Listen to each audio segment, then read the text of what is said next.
I'm Dr. Kathleen Walls of Dr. Walls and Friends, and I am standing here with Naomi Granderson from Wellness Innovators. And we are live on the Sisters in Harmony Network.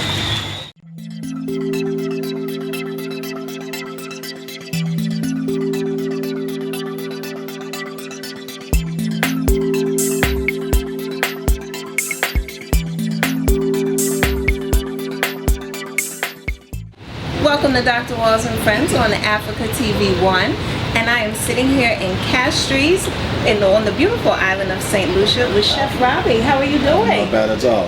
Now tell the people the name of your restaurant. Well, it's Chef Robbie's Caribbean Pirates Restaurant and Bar. It used to be Caribbean Pirates, and everybody, still says they have Robbie's or whatever. So we've rebranded a couple of years ago, and it's called Chef Robbie's Caribbean Pirates Restaurant, Bar and Grill. And how perfect, right here on the water. Right here on the water. So couldn't ask for a better location. You're a pirate, so you're stealing other people's customers? We try to. Okay. Yeah, with good service and great food. Yeah. Now tell the people about the food that you serve here. Well, we do a wide variety of food here, and that's what we take pride in, and that's probably what puts us a notch above the rest. Yes. Separates us from the norm. I mean, you could go.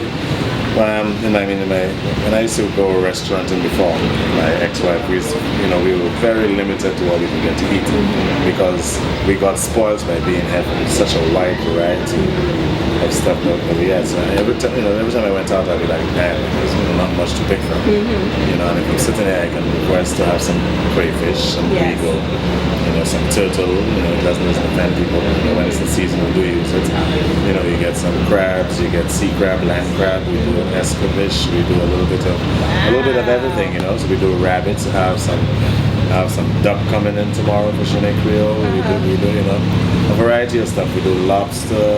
Everything from the sea. A little octopus. We do conch. We do something called palude, which is something that sticks on the rocks, like similar to conch. Yes. So we have a very wide variety of food, including game. Duck, rabbit, wild boar, a little bit of everything. Now, how did you get involved in everything? Because that's a wide variety of food. Well, every time I'm asked that question, I have to give all the dap to my grandparents.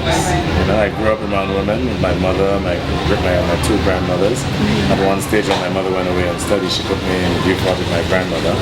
And I was always around the kitchen and and all the different Creoles. She's a real Creole person. She's the one who did all the marby and soul to the people and all the tamarind balls and making candy fruit from the nub of the breadfruit. That's sort of a lost culture now.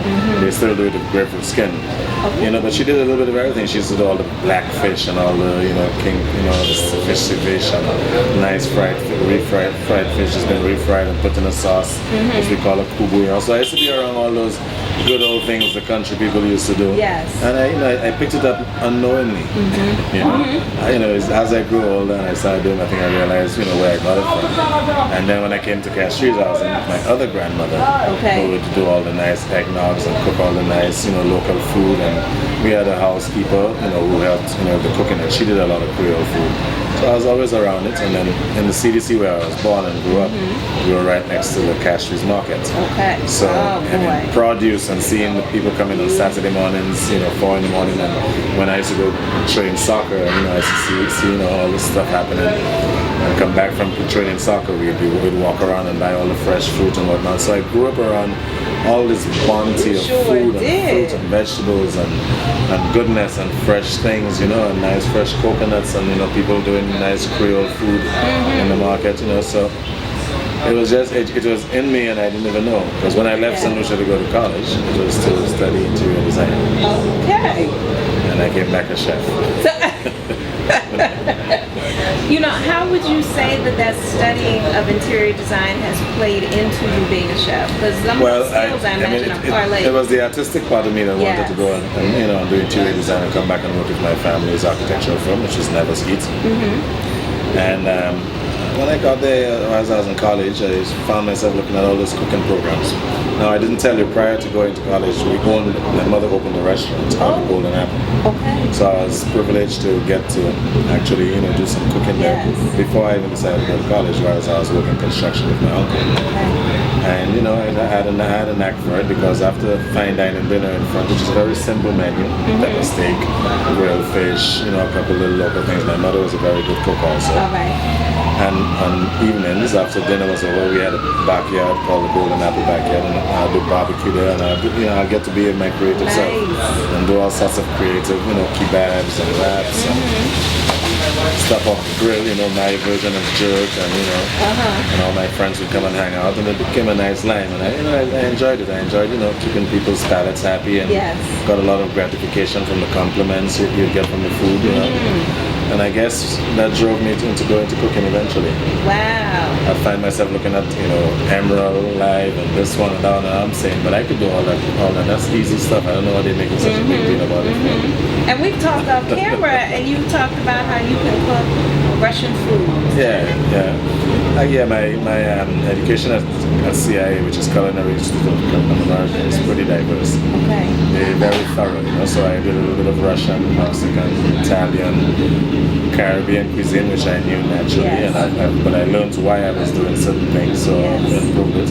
And now I can infuse all those different, nationalities, and come out on a plate with a little bit of everything from somewhere. Or if I decide to specialize one day, I'm pretty well versed in all those different cuisines. Yeah, since I've been on the island, and I told people I was coming to see Chef Robbie, so I can have a meal. Everybody, they're just mouth just started watering. It's like, oh, you'll enjoy that. Oh, yes, you need to go. Well, that's what we had to do. We had to please palates and keep people happy, and give great service and get a family atmosphere going. People keep coming back. Wherever they travel, they come back to me. Wonderful. You know what I enjoyed this year for jazz was kind of cool. I had a jazz stall for the first time in a couple of years, and the people who came to me were like, hey, we came to look for you because you were there last year. We remember that today. And I was like, oh, that's pretty cool. See? So we got a lot of comebacks. People come and look for our roasted conch and our wilks and our blackfish. One guy came back and he was like, where's the cow skin? Wow. Each person who came back would ask for something different. They remember that remembered, Yeah. So, and then I get an idea of, what are the things that I should continue doing and what people like and what creates an impression. Yes. It's nostalgic for some people when they could get something that they had in their childhood that they haven't had for ages. It's the truth. It's the truth. And as you mentioned, some dishes they're kind of being lost within the culture. They're lost within the culture, My son did something really nice a couple nights ago. He cooked me dinner. He just took off and he did bread nuts, sweet bread nuts with warm sugar cane.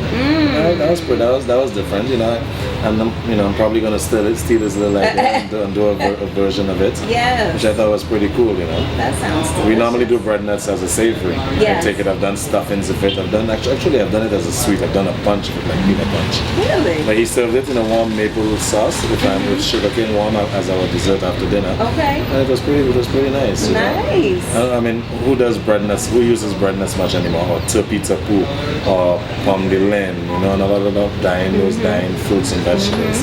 Nobody uses the jackfruit to do anything. Right. Nobody uses sugar apple and sapodilla.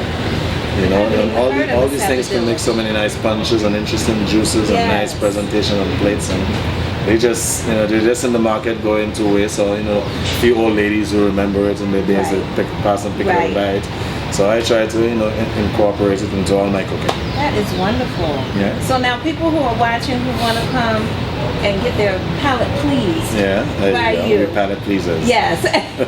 Where do they need to come? How do they find you? We're located on Jeremy Street at La Place Carénage, and right on the waterfront, the CASTRIES Harbour, as you can see. Yes. You have a nice clear view of all the government buildings and beautiful sunsets when it's beautiful. Today is a great sunset. It changes.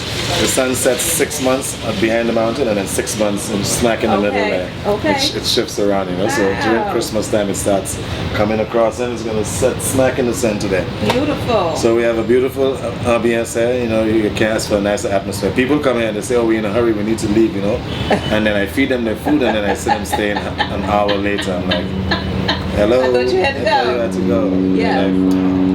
And what a great location, because right here in Castries, regardless of where you're staying, people can find you. If you take a cruise ship, you're right here. You can we're right in the heart of town. We cater for every socioeconomic bracket.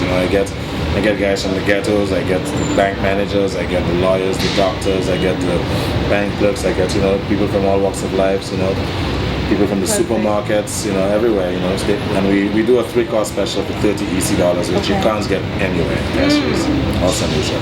You get a choice of 2 appetizers, a choice of chicken or fish prepared any of 6 or 5 ways, Oh, my. and a dessert. You know, nobody else does that. Wow. Times are hard now, so people come here and they pounce on that. Exactly. And as y'all know, I'm a vegan, and you also cater to us vegan. We and cater to vegetarians. vegans. We have something called a vegetarian platter. We do an eggplant rollatini. We do rasta pasta. We do veggie burgers. We do veggie rotis. And my chef's very creative with the chef's veg platter. Okay. So you could come 6 times and you'll get 6 different, you know, presentations of 6 Love it. different types of foods. We don't get mundane, you know. Our motto here, you know, is to, well, I've trained my chefs over a period of years. They've been with me for ages. So what I've taught them to do is perfect, as far as I'm concerned. All right. I do good stuff, and I've taught them to do it this way. Wonderful. So if they're going to do it any different, it has to be the same or better. That's right. It can't be, I can't get it below par. That's right. You either do exactly what I showed you, or you do it better. I heard And that. every time they come out with something, if it's not as good as what I taught them, usually it's better. That's it. All right. Well, I'm about to have my palate, please. All So right. thank you so much for spending this time Yeah, with the us. pleasure is mine. Hopefully we get a whole bunch of people coming in to, Yes. sample some of our good stuff. Yeah. Yes, y'all be sure to come check out Chef Robbie, and we'll see you again shortly on Dr. Walls and Friends.